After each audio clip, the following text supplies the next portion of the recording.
యోసేపు పుత్రుల వంశములో మాకీరు కుమారుడును మనష్షే మనుమడునైన గిలాదు యొక్క పుత్రు వంశముల పెద్దలు వచ్చి మోషే ఎదుటను ఇశ్రాయేలీల పితరుల కుటుంబముల ప్రధానుల ఎదుటను మాటలాడి ఇట్లనిరి. ఆ దేశమును వంతు చీట్ల చొప్పున ఇశ్రాయేలీయులకు స్వాస్థ్యముగా ఇయ్యవలెనని యెహోవా మా ఏలిన వానికి ఆజ్ఞాపించెను. మరియు మా సహోదరుడైన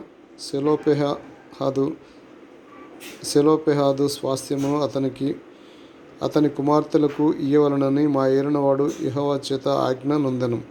అయితే వారు ఇశ్రాయేలీయులలో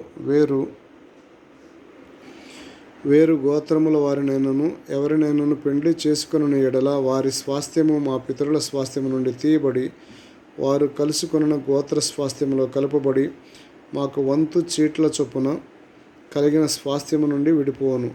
కాబట్టి ఇశ్రాయేలీయులకు సునాద సంవత్సరము వచ్చినప్పుడు వారి స్వాస్థ్యము వారు కలుసుకొనిన వారి గోత్ర స్వాస్థ్యములతో కలపబడును గనుక ఆ వంతున మా పితరుల గోత్ర స్వాస్థ్యమును తగ్గిపోవుననగా మోషే యెహోవా సెలవిచ్చినట్లు ఇశ్రాయేలీయులకు ఆజ్ఞాపించి ఇట్లనెను. యోసేపు పుత్రుల గోత్రికులు చెప్పినది న్యాయమే.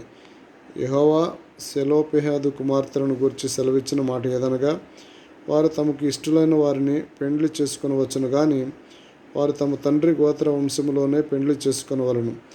ఇశ్రాయేలీయుల స్వాస్థ్యము ఒక గోత్రములో నుండి వేరొక గోత్రములోనికి పోకూడదు. ఇశ్రాయేలీయులలో ప్రతివాడును తన పితరుల గోత్ర స్వాస్థ్యమును హత్తుకొని ఉండవలెను. మరియు ఇశ్రాయేలీయులకు వారి వారి పితరుల స్వాస్థ్యము కలుగునట్లు ఇశ్రాయేలీయుల గోత్రములో స్వాస్థ్యము గల ప్రతి కుమార్తెయు తన తండ్రి గోత్రములోనే పెండ్లి చేసుకొనవలెను.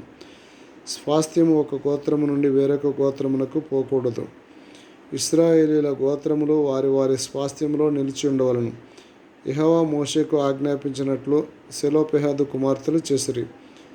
సెలోపెహాదు కుమార్తెలైన Mahlah, Tirzah, Hoglah, Milcah, Noah తమ తండ్రి సహోదరుని కుమారులను పెండ్లి చేసుకొనిరి.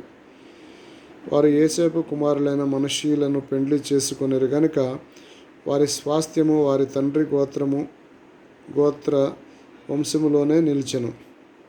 యెరికో యొద్ద యొర్దాను సమీపమైన మోయాబు మైదానములో యెహోవా మోషే చేత ఇశ్రాయేలీయులకు ఆజ్ఞాపించిన ఆజ్ఞలను ఇవే.